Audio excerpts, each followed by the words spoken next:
Good evening दोस्तों, आप सभी को हीरो स्पोकन में स्वागत है। तो सबसे पहले मैं कहना चाहूँगा, यदि आप नए हैं चैनल पे तो सब्सक्राइब करें। देर ना करते हुए आज का क्लास मैं स्टार्ट करने जा रहा हूँ। केस, आज हम लोग क्या पढ़ेंगे? केस कारक के बारे में पढ़ेंगे। तो आइए हम लोग ध्यान देते हैं। केस कारक भाग 1 क्या पढ़ेंगे? भाग 1, इसका और भी आगे हम लोग पढ़ेंगे। तो केस कारक भाग 1 पढ़ेंगे आज हम लोग। तो आइए केस का डिफिनीशन से हम लोग समझने की कोशिश करते हैं। यहाँ पे the case of A noun और a pronoun shows its relation to other words in a sentence। मतलब कारक संज्ञा या सर्वनाम का संबंध वाक्य के दूसरे शब्दों से जोड़ता है या दर्शाता है। ठीक है, तो उसे हम क्या कहते हैं? केस कहते हैं या कारक कहते हैं। अब कह रहा है इंग्लिश में केस के 3 भेद होते हैं। कितना? 3 भेद हैं। कौन? Nominative case, objective case, possessive case. मतलब कि नॉमिनेटिव केस कर्ता कारक, ऑब्जेक्टिव केस कर्म कारक, पॉजेसिव केस संबंध कारक। तो एक एक करके हम लोग यहाँ पे समझने की कोशिश करेंगे। सबसे पहले मैं लेता हूँ नॉमिनेटिव केस के लेते हैं। ठीक है, तो इसका परिभाषा से हम लोग चलते हैं। व्हेन ए नाउन और pronoun is used as the subject of a verb it is in the nominative case. मतलब जब कोई नाउन या प्रोनाउन किसी क्रिया के कर्ता के रूप में प्रयुक्त होता है तब वह नाउन या प्रोनाउन नॉमिनेटिव केस में होना समझा जाता है।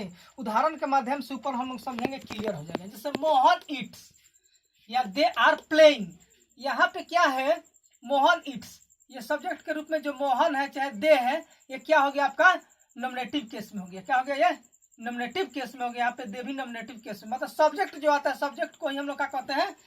क्या कहते हैं? नॉमिनेटिव केस में समझते हैं। ठीक है, सब्जेक्ट को हम लोग क्या कहेंगे?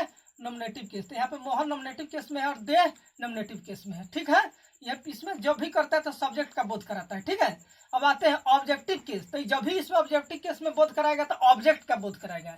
नॉमिनेटिव में सब्जेक्ट का, ऑब्जेक्टिव में ऑब्जेक्ट का। तो आते हैं व्हेन एन नाउन और pronoun is used as the object for a verb or preposition it is in the objective case. मतलब जब कोई नाउन या प्रोनाउन किसी वर्ब या प्रीपोजिशन के ऑब्जेक्ट मीन्स कर्म के रूप में प्रयुक्त होता है तब वह नाउन या प्रोनाउन ऑब्जेक्ट केस में होना समझा जाता है।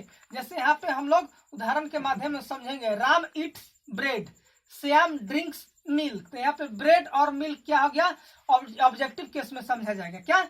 ब्रेड और मिल्क क्या हो गया? यहाँ पे ऑब्जेक्टिव रूप में समझा जाएगा। ठीक है, यहाँ पे राम और श्याम ये नॉमिनेटिव में समझाएगा। सब्जेक्ट को नॉमिनेटिव केस कहते हैं, ऑब्जेक्ट को ऑब्जेक्टिव केस कहते हैं। तो यहाँ पे ब्रेड और मिल्क क्या हो गया?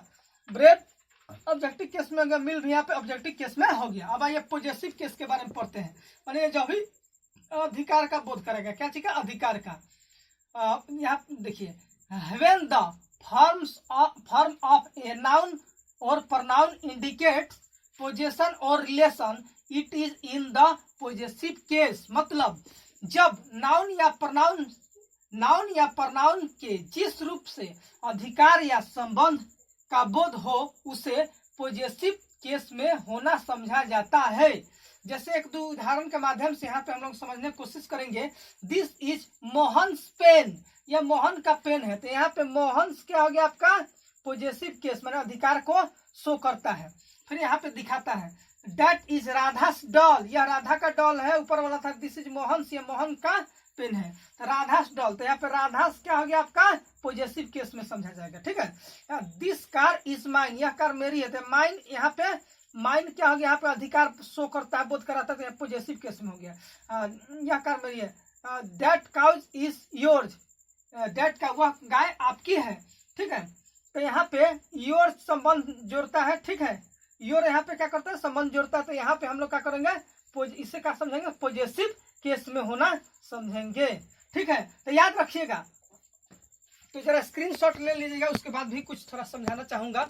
और ये पढ़ाई जो चल रहा है आपका हीरो स्पोकन के माध्यम से चल रहा है, बिल्कुल फ्री ऑफ कॉस्ट समाज सेवा के लिए चल रहा है, ताकि मेरे देश के बच्चे बिना पैसे के, फ्री ऑफ कॉस्ट, वो क्या बिना पैसे के भी वो पढ़ सकते हैं। चैनल के माध्यम से आपको कहीं ट्यूशन और कोचिंग करने की कोई जरूरत नहीं है।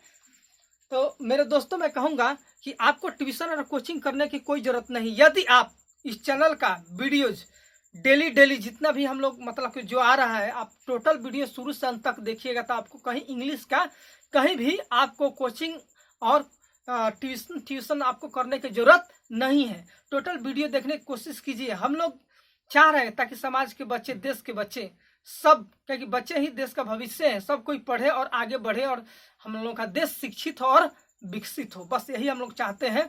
Okay, now what to speak more, that's all. Thank you very much. जय हिंद, जय भारत।